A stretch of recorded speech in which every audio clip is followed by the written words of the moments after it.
blind to see. Shalom bien-aimés dans les Seigneurs. Nous voici de retour encore une fois parce que c'est encore un mercredi. Nous voulons ensemble étudier la parole de Dieu. Et nous voulons commencer d'abord par prier. Parce que la Bible nous dit que nous recommandions nos œuvres à l'Éternel afin que nos projets puissent réussir. Donc nous voulons commencer par prier. Père, nous voulons te louer, bénir ton nom, toi qui nous donnes encore ces moments précieux dans ta présence. Nous te bénissons et te rendons grâce, Seigneur, mon Dieu, mon roi, parce que nous savons une chose. Tu n'abandonnes ni ne délaisses ceux qui te cherchent. Tu n'abandonnes ni ne délaisses ceux qui te connaissent. C'est pourquoi nous sommes encore là, Seigneur, devant toi. Enseigne-nous, Seigneur, afin que nous puissions marcher avec toi pour toujours et pour l'éternité. Seigneur, merci. Bénis ces moments d'études bibliques. Bénis chaque personne qui va suivre cette étude biblique. Dispose les cœurs. Donne-nous de comprendre, Seigneur, mon Dieu. Et surtout, donne-nous de pratiquer ces choses que nous apprenons. Seigneur, permets que cela serve de bénédiction à nos vies. Seigneur, afin que nous puissions être encore plus édifiés en toi et que nos vies servent à ta gloire. Merci. Tu bénis chacun de nous. Tu bénis tous ceux qui suivent, Seigneur, et tu glorifies ton nom dans chacune de nos vies. Merci, Roi de gloire, pour ton esprit que tu déverses encore, Seigneur, afin qu'il nous facilite la compréhension de ta parole. Merci pour ta grâce. Merci pour ton amour au nom de Jésus. Amen. Nous voulons vous saluer, vous qui nous suivez de partout où vous êtes. Il y en a peut-être qui suivent même dans un taxi. Que Dieu soit loué, qu'il soit béni, parce qu'il permet et il sait pourquoi il permet certaines choses. Mais à vous tous, nous voulons dire shalom, shalom, shalom, bien-aimés. Que vous soyez à Kinshasa, que vous soyez en dehors de Kinshasa, que le Seigneur vous bénisse, et qu'il nous accorde à nous tous son esprit. J'ai besoin de son esprit pour enseigner cette parole. Et vous avez besoin aussi de son esprit pour recevoir cette parole. Donc, il déverse sur nous tous son esprit. La joie de reconquérir nos biens. La joie de récupérer tout ce qui m'appartient. Oui, c'est une joie lorsque je sais que hier, j'étais ceci.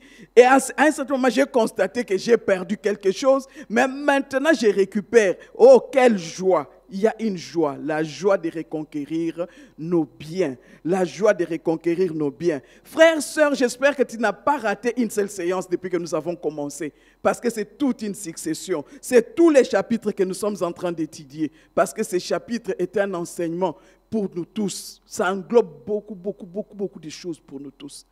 Et depuis le premier mercredi, quand nous avons commencé, après avoir posé la base, nous avons dit que David, en revenant à Siglag, fait un constat amer. Et c'est le constat que la plupart d'entre nous faisons dans nos vies. Pour avoir peut-être été distrait, pour avoir été négligent, pour avoir peut-être commis un acte qui n'est pas bien, avoir fait quelque chose de pas bien, pour avoir été absent. David était absent de Siglag avec son équipe. Ils étaient partis soutenir les Philistins. Mais à leur retour, ils constatent qu'il y a un problème. Des constats amers. Combien parmi nous, après avoir terminé les études, on constate qu'on a mal étudié? Parce qu'on a eu à sauter des classes. Parce qu'on a eu à acheter des diplômes. Parce que vous pouvez ajouter les restes. Combien parmi nous constatons aujourd'hui et nous regrettons parce que nous voyons d'où nous venons, comment nous avons cheminé et les conséquences que nous sommes en train de subir. Oh, mais gloire à Dieu, parce qu'avec Dieu, il n'y a pas de retard. David, lorsqu'il a fait son constat amer, la Bible dit, il a pleuré avec son équipe, il a pleuré. Mais comme je le disais l'autre jour, tu peux pleurer jusqu'à finir toutes les larmes que tu as dans ton corps. Tu peux pleurer et tu n'as rien. Mais David, après avoir pleuré, s'est résolu à consulter Dieu. Il s'est résolu à s'appuyer sur Dieu. Il s'est dit, de moi-même, je n'arriverai pas. De moi-même, je ne saurais pas faire quelque chose. Et c'était notre deuxième point, consulter Dieu. Oui, on peut se relever, frères, sœurs. Ne reste pas en train de t'apitoyer sur ton sort. Ne reste pas en train de regretter ce que toi-même tu ne peux pas changer. Ne reste pas sur ces points. Lève-toi, consulte Dieu. Et alors, en consultant Dieu, attends de lui une parole qui va t'encourager à aller de l'avant. David a attendu jusqu'à quand Dieu lui a dit, quand il a posé la question à Dieu, poursuivrai-je? Dieu lui a dit, oui, poursuis. Frères, sœurs, j'aimerais nous rappeler ce que j'ai dit l'autre jour. Lorsque Dieu a déjà donné son feu vert, lorsque Dieu a déjà dit oui, vas-y, ne reste pas là en train de traîner parce que tu es fatigué. Ne reste pas là en train de traîner parce que tu t'es dit, je cherche les voies et moyens. Ne reste pas là en train de traîner parce que tu te poses telle ou telle autre question. Non, lorsque Dieu a donné l'ordre, David, j'essaie de m'imaginer, il revient de chez les Philistins, il arrive à Siglag, il trouve la situation, il n'a pas le temps de se reposer. Il commence à pleurer, il finit de pleurer, il consulte Dieu. La Bible dit, Dieu lui dit, vas-y. La Bible dit, David s'est levé et il a poursuivi. Il n'a pas attendu. Vous savez, lorsque nous traînons pour une raison ou une autre, nous risquons de perdre. Nous risquons de rater la chose parce que nous risquons d'arriver en retard. Dieu, lui, quand il a déjà dit, lève-toi et vas-y. Et David s'est levé, il est parti. Et en route, il ne savait même pas où il partait. Il ne savait même pas ce qu'il devait faire. Il savait seulement une seule chose, il partait récupérer ce que l'ennemi a volé. Il partait chercher ce que l'ennemi a volé. Mais Dieu, dans son amour, qui est ce qui était notre troisième point, a mis un guide sur sa route. Dieu a permis que ces jeunes garçons égyptiens qui étaient malades puissent rester sur la route parce qu'ils devaient servir de guide à David. Frères, sœurs, qui est-ce que Dieu met devant toi pour te guider? En écoutant ta parole telle que tu es en train de l'écouter, sache une chose, Dieu est en train de te guider devant une situation, devant quelque chose que tu dois faire. Frères, sœurs, David a nourri cet homme. David a été bienveillant vis-à-vis de cet homme. Ils lui ont donné à manger et ils lui ont donné même tout le nécessaire pour qu'il se sente fortifié, renouvelé. Et cet homme s'est levé et il les a conduits. Tous nous avons besoin d'un guide. Tout enfant de Dieu a besoin d'un guide. Et pour nous aujourd'hui, notre guide c'est le Saint-Esprit. Notre guide à nous c'est le Saint-Esprit. La Bible dit il nous conduit. C'est le Saint-Esprit qui nous conduit aujourd'hui. C'est le Saint-Esprit qui marche avec nous. Mais bien aimé dans le Seigneur, est-ce que le Saint-Esprit vit en toi? Est-ce que le Saint-Esprit vit en toi? Nous avons besoin d'un guide. Tu as besoin d'un guide. J'ai besoin d'un guide. Même pour faire ce que je fais comme travail, j'ai besoin d'un guide. Oh, j'essaie de me souvenir sur ma propre vie. Plus d'une fois, même lorsque j'ai fait un achat, après je constate l'achat que j'ai eu à faire. Je vois les résultats. Je me dis, ça là, c'est la main de Dieu qui m'a aidé. Et ça même dans des histoires, si je peux dire, de la vie de tous les jours. J'ai vu comment Dieu m'a dirigé. Non, frère, sœur, j'aimerais te dire que tu as besoin d'un guide. J'aimerais te rappeler cela et j'aimerais me dire à moi-même, j'ai besoin d'un guide. J'ai besoin d'un guide. Tu as besoin d'un guide. Notre guide, c'est le Saint-Esprit. Notre guide, qui est le Saint-Esprit, utilise la parole de Dieu. Et la parole de Dieu dans le psaume 119, verset 105, nous dit ceci. La parole est un guide, est une lampe, à nos pieds. Ta parole est une lampe à nos pieds. Cette lampe qui nous guide, cette lampe nous aide à marcher, à aller de l'avant. Mais bien aimé dans le Seigneur, est-ce que toi tu lis cette parole? Est-ce que tu connais cette parole? Oh, plusieurs personnes se disent être chrétiens aujourd'hui, mais ils ne connaissent rien de la parole de Dieu. Ils peuvent te réciter tout ce que le pasteur a dit. Ils peuvent te réciter tout ce qu'ils ont entendu les gens dire, et même des versets de travers. Mais quand c'est comme ça, tu n'as pas des assises. Tu n'as pas de bonnes assises. Frère, sœur, assieds-toi dans la parole de Dieu. Enracine-toi dans la parole de Dieu. Comme ça va te guider. Ça va t'aider dans ta marche de tous les jours. Sinon, dans les cas contraires, tu risques de faire du surplace. Pourquoi pas? Tu risques aussi de reculer. Alors que Dieu veut que nous puissions aller de l'avant. Dieu veut que nous puissions aller de l'avant. Bien-aimés, aujourd'hui, j'aimerais parler maintenant de notre quatrième point, qui est la guerre spirituelle. La guerre spirituelle. Nous allons lire toujours dans 1 Samuel chapitre 30. Je vous encouragerai à commencer dès les débuts. Faute de temps, je ne sais pas commencer dès les débuts. Nous sommes dans 1 Samuel chapitre 30 et je vais commencer ma lecture au verset 16. 1 Samuel chapitre 30, le verset 16, la Bible dit, « Il lui servit ainsi de guide. Et voici, les Amalécites étaient répandus sur toute la contrée, mangeant, buvant et dansant, à cause du grand butin qu'ils avaient enlevés du pays des Philistins et du pays de Juda. 17. David les bâtit depuis l'aube du jour jusqu'au soir du lendemain, et aucun d'eux n'échappa, excepté 400 jeunes hommes qui montèrent sur des chameaux et s'enfuirent. La partie qui m'intéresse, c'est la première partie. David les bâtit depuis l'aube du jour jusqu'au soir du lendemain, et aucun d'eux n'échappa. La guerre spirituelle. David a trouvé un guide. Et voilà, la personne le conduit. Il trouve les Amalécites en train de fêter.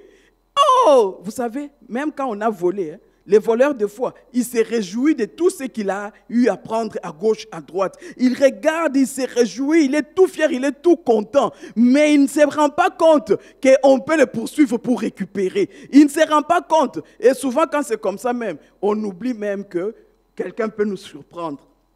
Et les voilà tout contents. Mes frères, sœurs, j'aimerais que tu puisses comprendre cette phrase que je vais dire maintenant. La guerre peut être là, mais elle n'est pas permanente. La guerre ne sera et ne peut pas être permanente. La guerre est ponctuelle. Elle est ponctuelle. Même dans les domaines spirituels, la guerre est ponctuelle. Mais nous, les chrétiens d'aujourd'hui, nous, les enfants de Dieu d'aujourd'hui, nous avons tendance à croire que la guerre est permanente. Non, la guerre est ponctuelle.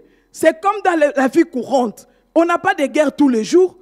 On n'a pas de guerre. La guerre arrive. Des fois, la guerre nous surprend. Mais la guerre arrive et c'est ponctuel. La guerre peut durer quelques minutes. La guerre peut durer un jour. La guerre peut durer une semaine. La guerre peut durer un mois. La guerre peut durer 6 mois. La guerre peut durer quelques années. Ça sera toujours une guerre.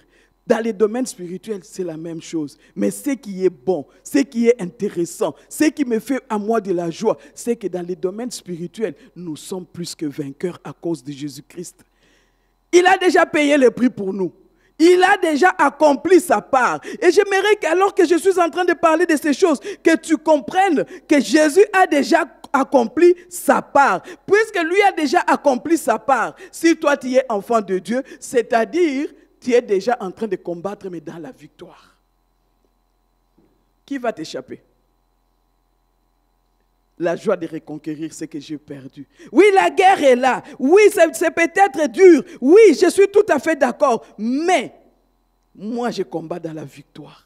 Parce que celui en qui j'ai cru a déjà tout accompli pour moi. La guerre spirituelle.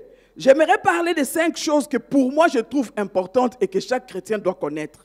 J'aimerais prendre 5 points. Le premier point, puisque je suis enfant de Dieu, je dois savoir que Christ m'a donné le pouvoir. Maintenant, moi, mon point, c'est utiliser le pouvoir que nous avons reçu. Savoir utiliser ce pouvoir-là. Tu as reçu un pouvoir, mais maintenant, est-ce que tu l'utilises? Comment est-ce que tu l'utilises?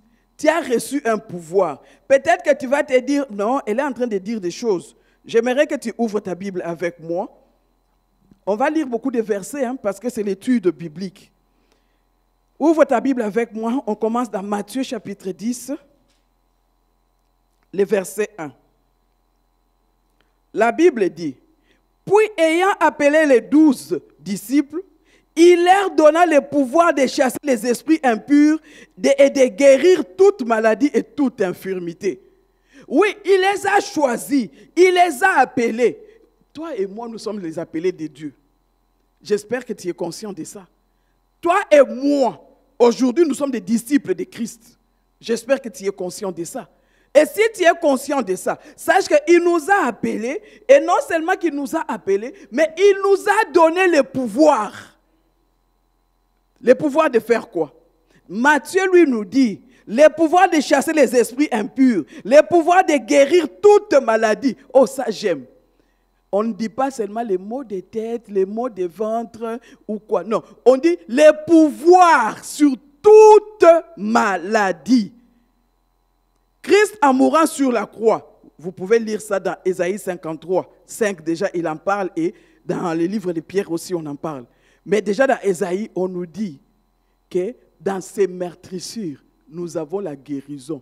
On n'énumère pas les maladies, on dit toutes les maladies, même les nouvelles maladies, même les maladies dont on ignore les noms et qu'on va apprendre seulement si ça t'arrive. Christ t'a donné le pouvoir sur toute maladie. Et non seulement sur toute maladie, la Bible dit sur toute infirmité. Oh Jésus, est-ce que nous les chrétiens, nous pouvons comprendre cette réalité? Regardez avec moi, ce n'est pas fini. Allons-y maintenant, nous sommes dans Marc chapitre 3. Marc chapitre 3.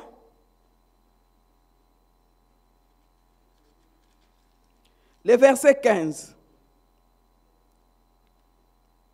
Commençons à 14. Il en établit 12 pour les avoir avec lui et pour les envoyer prêcher avec le pouvoir de chasser les démons. Je ne sais pas si tu as lu comme moi j'ai lu. Donc toi là, on t'a choisi et on t'a donné un pouvoir. Le pouvoir de faire quoi? De chasser les démons. Pas de fuir quand tu vois les cafards ou les cancrelats. Pas de fuir quand tu vois peut-être comme un monstre dans la maison. Pas le pouvoir de fuir, mais de chasser les démons. De chasser. On n'a pas dit de fuir. On n'a pas dit d'aller appeler les pasteurs. On n'a pas dit ça. On a dit, on t'a donné à toi là, qui es enfant de Dieu. Toi qui as reçu Christ dans ton cœur comme Seigneur et Sauveur. Toi qui as été scellé du sceau du Saint-Esprit. On te dit que tu as le pouvoir de chasser les démons. Est-ce que tu comprends ces réalités? La guerre, oui, mais ici nous sommes dans le domaine spirituel. La guerre spirituelle. Et tu as le pouvoir de chasser les démons. C'est-à-dire, les démons n'ont pas un pouvoir sur toi, mais toi, tu as un pouvoir sur eux. Et les démons savent que tu as un pouvoir. Les démons savent que toi, tu as le pouvoir sur eux. Alors, est-ce que tu peux vraiment profiter et utiliser ce pouvoir? Allons-y encore, nous sommes dans Luc chapitre 9.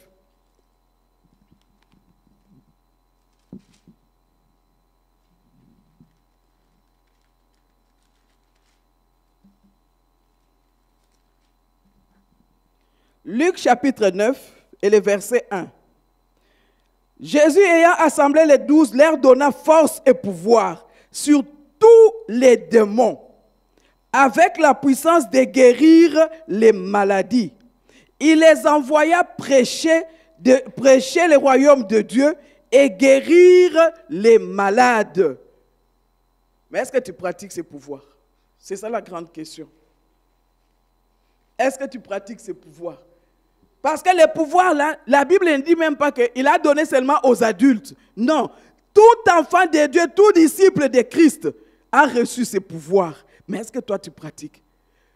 Frères, sœurs, guerre spirituelle, oui, il y a la guerre spirituelle, mais j'aimerais me répéter, ce n'est pas une guerre permanente, c'est une guerre ponctuelle. Et puisque c'est ponctuel, frères, sœurs, tu dois savoir qu'est-ce que moi j'ai comme atout.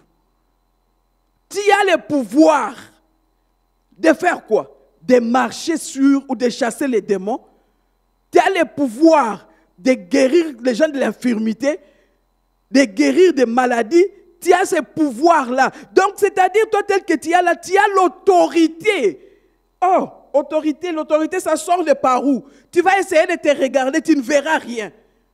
Parce que c'est quelque chose de spirituel et ça dépend de ta croyance. Les choses bibliques, c'est par la foi. C'est ma croyance qui me permet de savoir si réellement j'ai la chose ou pas.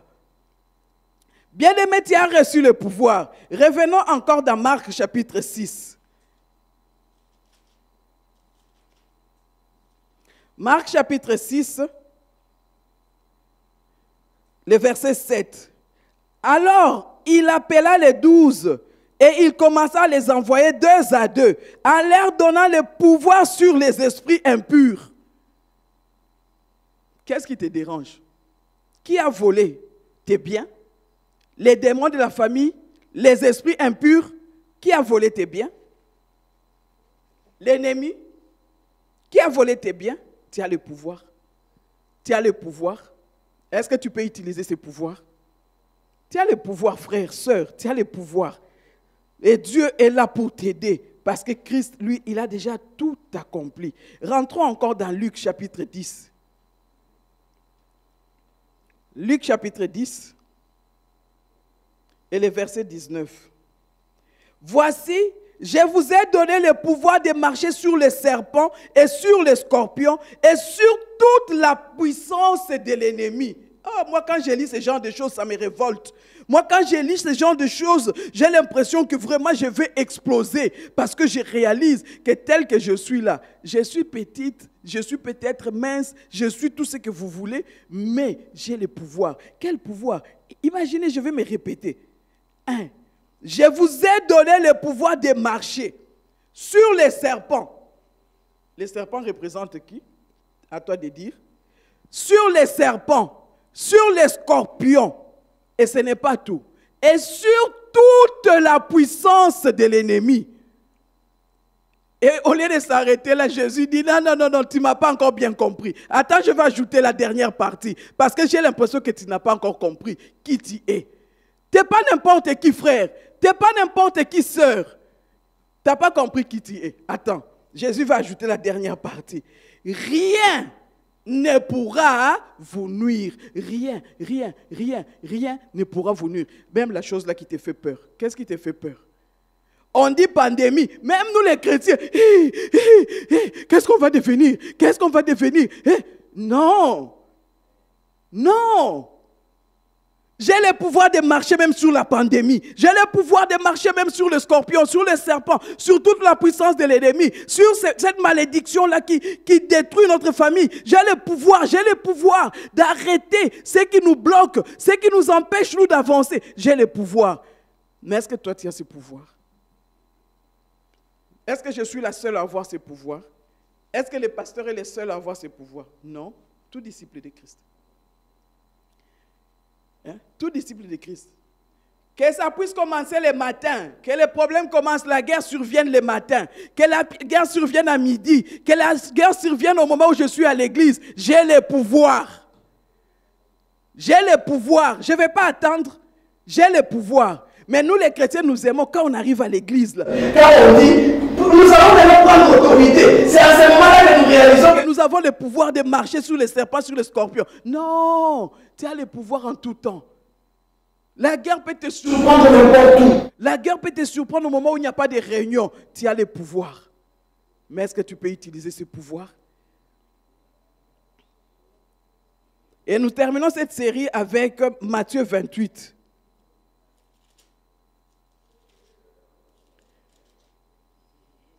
Matthieu 28, le verset 18. La Bible dit, Jésus s'étant approché, leur parla ainsi. Oh, ça j'aime. Maintenant, réalise qu'il s'approche de toi. Réalise qu'il permet que je parle de ces choses pour que toi, tu comprennes ce que toi, tu dois faire dans ta vie. Réalise ça. Il s'est approché et il leur dit ceci. Tout pouvoir m'a été donné dans les ciels et sur la terre. Tout pouvoir a été donné à Jésus dans les ciels et sur la terre. Et Jésus, qu'est-ce qu'il a fait? Il a pris ses pouvoirs, il a fait quoi? Il a fait un transfert. Est-ce que tu comprends ces choses? Parce que si tu comprends ces choses, tu ne seras pas une personne malheureuse. Non. Tu vas marcher dans la victoire parce que Jésus, lui, il a accompli des merveilles pour nous. Vous savez ce que j'aime? C'est que nous les chrétiens là, nous avons l'impression de ne pas sentir ou reconnaître ces choses. Mais les gens qui ne sont pas chrétiens, et ils savent ressentir ces choses. Les non-chrétiens là, ils voient, ils connaissent. C'est nous. Nous avons la tendance à pouvoir négliger, à pouvoir banaliser. Nous avons tendance à pouvoir peut-être ne pas jouir de ces choses. Mais les non-chrétiens, ils voient, ils connaissent et ils nous craignent. Lorsque vous prenez la Bible dans Actes chapitre 8, vous allez trouver là, il y a l'histoire de Simon le magicien. Simon le magicien, la Bible dit, il a cru. Vous pouvez lire toute l'histoire. La Bible dit, il a cru. Et maintenant, voilà, il voit comment on est en train de de prier pour le baptême du Saint-Esprit pour les gens. Et la Bible dit dans Actes chapitre 8, le verset 19, la Bible dit, Simon dit ceci, Accordez-moi aussi ces pouvoirs. Oh, mais il y a quelques minutes ou quelques temps en arrière, Simon, c'était la personne qui était la plus admirée. Simon, c'était la personne qui était, si je peux dire, au top. Mais maintenant, quand il voit maintenant les apôtres agir, Simon dit, non, non, non, non, non, non, non. Moi, mon pouvoir là, il est petit. Mon pouvoir là, il est minime. Mon pouvoir là ne peut pas égaler ce que je vois chez vous. C'est pour cette raison il dit, accordez-moi aussi ces pouvoirs là. Hein? Donnez-moi ces pouvoirs parce que je vois que ce que vous faites est meilleur. Bien-aimé, est-ce que tu peux comprendre ça? Est-ce que tu peux réaliser que toi, tu as un grand pouvoir, que tu ne constates même pas et tu souffres pourquoi? C'est tout simplement parce que tu ne sais pas appliquer la parole de Dieu dans ta vie. Applique la parole de Dieu dans ta vie. Applique la parole de Dieu dans ta vie. Dieu ne nous a pas appelés à, je ne sais pas moi, vivre comment, mais nous pouvons être bien par la grâce de Dieu. Vous savez, ces pouvoirs-là, nous les recevons déjà quand nous recevons Christ comme Seigneur et Sauveur. Pourquoi? Parce que la Bible dit que lorsque nous les recevons, Éphésiens 1,13 dit qu'il nous scelle du Saint-Esprit. Il nous scelle du Saint-Esprit. Et nous devenons enfants de Dieu. Et puisque nous sommes enfants de Dieu, nous avons ces pouvoirs. Frère, tu as ces pouvoirs. Ma soeur, tu as ces pouvoirs. J'essayais de m'imaginer un peu. Cette petite comparaison qui peut-être dans certains cas ne pourra peut-être pas tenir, mais j'essaie de voir un peu. J'ai un chef. On est bien. Il n'y a pas de problème. Et voilà maintenant mon chef me demande, va m'acheter par exemple une voiture. Moi, ce n'est pas mon projet, ce n'est pas mon programme. C'est le chef qui me demande d'aller acheter la voiture. Je vais dire non parce que je n'ai pas l'argent. Non. Je vais obéir et exécuter. Pourquoi? Parce que c'est le chef qui a dit. Et maintenant, j'essaye de m'imaginer dans les domaines spirituels. Jésus m'a dit que tu as un pouvoir. Et ce pouvoir-là peut t'aider à vivre dans la liberté. Ce pouvoir-là peut t'aider à vaincre l'ennemi. Ce pouvoir-là peut t'aider à te maintenir la tête haute même dans la guerre. Maintenant, si moi je dis, puisque je ne vois pas ce pouvoir-là, puisque je ne les tiens pas dans mes mains comme ça, moi je ne veux pas l'utiliser. Mais l'argent du chef pour acheter la voiture, ce n'est pas toi qui l'avais. Il a suffi d'abord que tu t'élèves pour exécuter, pour que les chefs débloquent aussi l'argent. Donc, lève-toi aussi pour exécuter et tu verras Jésus débloquer ses pouvoirs en toi. Frères, sœurs, il est plus que temps que les enfants de Dieu commencent à utiliser ces pouvoirs. Si nous ne nous rendons pas compte, nous risquons de tout perdre. Ne faisons pas comme le fils de Séva. Ne faisons pas comme le fils de Séva. Je suis dans Actes chapitre 19, le verset 13. La Bible dit, quelques exorcistes juifs ambulants essayèrent d'invoquer sur ceux qui avaient des esprits malins le nom du Seigneur Jésus en disant, je vous conjure par Jésus que Paul prêche. Ceux qui faisaient cela étaient 7 fils de Séva, juifs, l'un des principaux sacrificateurs. L'esprit malin leur répondit, je connais Jésus, je sais qui est Paul, mais vous, qui êtes-vous? Et l'homme dans lequel était l'esprit malin s'élança sur eux, se rendit maître de tous deux et les maltraita de telle sorte qu'ils s'enfuirent de cette maison nus et blessés. En fait, qu'est-ce que j'aimerais dire? Le pouvoir nous est donné, mais ce pouvoir-là marche lorsque Jésus-Christ a la place qu'il faut dans nos vies. Si tu n'as pas donné la place qu'il faut dans ta vie, ne pars pas prier au nom de Jésus que ton pasteur prêche. Ne pars pas prier au nom de Jésus que tel ou tel autre dit. Mais prie au nom de Jésus que toi tu as expérimenté. C'est à ce moment-là que ce pouvoir-là va produire des effets. Bien-aimé dans le Seigneur, je ne sais pas si toi tu as reçu Christ. Si tu l'as reçu, tu as aussi ce pouvoir.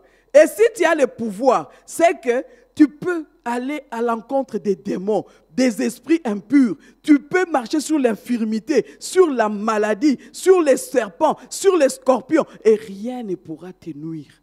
Mais au contraire, tu vas sortir toujours vainqueur. tu vas sortir toujours vainqueur. Et puisque tel est le cas, j'aimerais que tu puisses exercer ce pouvoir que toi tu as reçu. Nous allons prier. Nous allons prier. Exerce le pouvoir que tu as reçu, frère, sœur. Exerce ce pouvoir et tu verras combien c'est merveilleux de jouir de la grâce de Dieu. Tu verras combien c'est merveilleux d'être enfant de Dieu. Élève ta voix et commence à parler à ton Dieu. Élève ta voix et parle à ton Dieu. Il te connaît, il sait d'où tu viens, tu y es venu. Il sait comment tu as marché. Il sait si tu as le pouvoir ou pas. Parle à ton Dieu.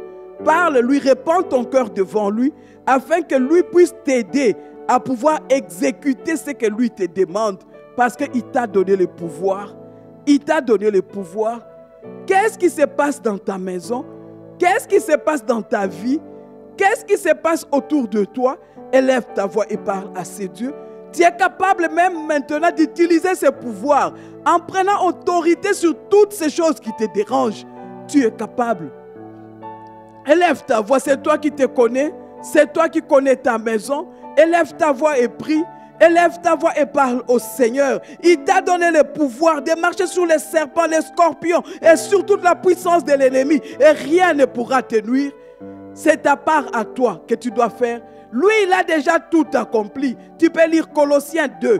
13 à 15, tu verras que lui a déjà fait sa part. Il a déjà déchiré l'acte dans les ordonnances de condamnés. Il a déjà donné la victoire sur les autorités, les dominations et sur toutes les principautés. Il t'a déjà donné cette victoire et maintenant reste ta part à toi. Ta part à toi, c'est d'aller à l'encontre de toutes ces choses, de refuser, repousser ces choses. Ta part à toi, c'est que tu utilises le pouvoir que tu as pour te maintenir dans la victoire. Élève ta voix, bien-aimé dans les Seigneurs. Élève ta voix, bien-aimé dans les Seigneurs. Et si tu es là, tu trouves que tu as besoin qu'on puisse t'aider dans la prière. Oui, j'ai dit t'aider parce qu'il y a ta part à toi. Oui, il y a ta part à toi. Si tu trouves que tu as besoin qu'on puisse t'aider, tu peux juste tenir ton cœur et nous allons ensemble prier. Oh, Jésus-Christ, roi de gloire, tu vois toutes ces personnes qui ont posé leurs mains sur leur cœur. Éternel, j'ai pris pour que, Seigneur, tu leur accordes réellement ce pouvoir et surtout que tu leur donnes, Seigneur, de jouir, d'utiliser ce pouvoir que toi, tu leur as donné. Oui, Seigneur, s'il te plaît, agis dans chacun, Seigneur, dans chacune des vies et que l'œuvre de l'ennemi, que tous les projets de l'ennemi qui ont été érigés dans leur vie soient complètement détruits, anéantis au nom de Jésus. Au nom de Jésus, je pousse au loin et j'arrête toute influence satanique dans les vies des enfants de Dieu. Au nom de Jésus, au nom de Jésus, j'arrête tout ce qui empêche le peuple de Dieu de pouvoir grandir dans la connaissance de Dieu, dans la connaissance de la parole de Dieu. Je détruis cela au nom de Jésus. Au nom de Jésus, je m'élève contre toute puissance de maladie, toute maladie quelle qu'elle soit. J'arrête cela maintenant au nom de Jésus. Au nom de Jésus, j'ai prié pour que, Seigneur, tous les enfants de Dieu, tous ceux qui vont suivre ces cultes, Seigneur mon Dieu, qui sont malades, qui se sentent restaurés dans leur corps physique maintenant au nom de Jésus. Au nom de Jésus, que la liberté de Christ, la liberté acquise à la croix de Golgotha soit leur partage. Jésus, s'il te plaît, Jésus, s'il te plaît, étends ta main, Seigneur, étends ta main, Seigneur, et permets que, Seigneur, mon Dieu, tes promesses soient réelles, Seigneur, pour chacun de tes enfants. Seigneur, permets que tes promesses, Seigneur, s'accomplissent, Seigneur, en notre faveur. Père, s'il te plaît, étends ta main, Seigneur, et que, Seigneur, tout soit pour ta gloire. Jésus, je t'en supplie. Jésus, je t'en supplie. Jésus, je t'en supplie, accorde, Seigneur, ta grâce, Seigneur, à tes enfants. Père, s'il te plaît, tu vois et tu connais, Seigneur mon Dieu, qui suit ces cultes et qui peut-être s'est dit, si on pouvait prier pour moi en ce jour. Seigneur, j'ai prié pour que tu rencontres cette personne dans son besoin. Seigneur, j'ai prié pour que tu le rencontres dans son besoin. Jésus, s'il te plaît, regarde celui qui te demande à manger aujourd'hui, donne à manger. Seigneur, souviens-toi, Seigneur mon Dieu, de cette personne qui est en train de pleurer, Seigneur, essuie les larmes. Accorde une restauration complète et totale, Seigneur, dans chaque vie. Seigneur, permets, Seigneur, que nous puissions tous grandir dans ta connaissance. Jésus, je t'en supplie. Jésus, je t'en supplie. Étends ta main, Seigneur, et fais-nous du bien. Étends ta main, Seigneur, et fais-nous du bien. Merci, Seigneur. Tu nous restaures et nous bénis. Tu nous restaures et nous bénis. Oh Jésus, merci. Merci de bénir, Seigneur, tous tes enfants là où ils sont et de glorifier ton nom dans les vies. Merci, Roi de gloire. Au nom de Jésus. Au nom de Jésus. Merci pour ces temps précieux que nous avons passés dans ta présence. Merci parce que dans ton amour et dans ta grâce, Père, tu ne cesses de te révéler à nous.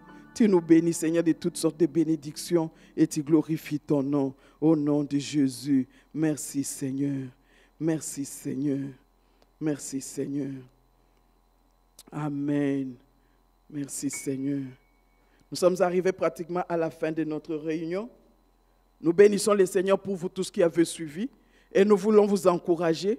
Si vous avez des sujets de prière, si vous avez peut-être même des témoignages, pourquoi pas, transmettez-les nous et nous allons bénir ensemble le Seigneur. Oui, tout à l'heure, j'ai vu une personne qui m'a juste dit, « Maman, merci. Merci parce que je suis en train de bénéficier, de gagner beaucoup avec cette étude. Et j'ai béni le Seigneur pour cela parce que je sais que plusieurs avons perdu beaucoup de choses que nous allons récupérer par la grâce de Dieu. Merci, que le Seigneur nous bénisse tous, que le Seigneur nous bénisse tous. Et à vendredi, et n'oublions pas, nous allons continuer le mercredi prochain notre étude. Merci Seigneur. Amen.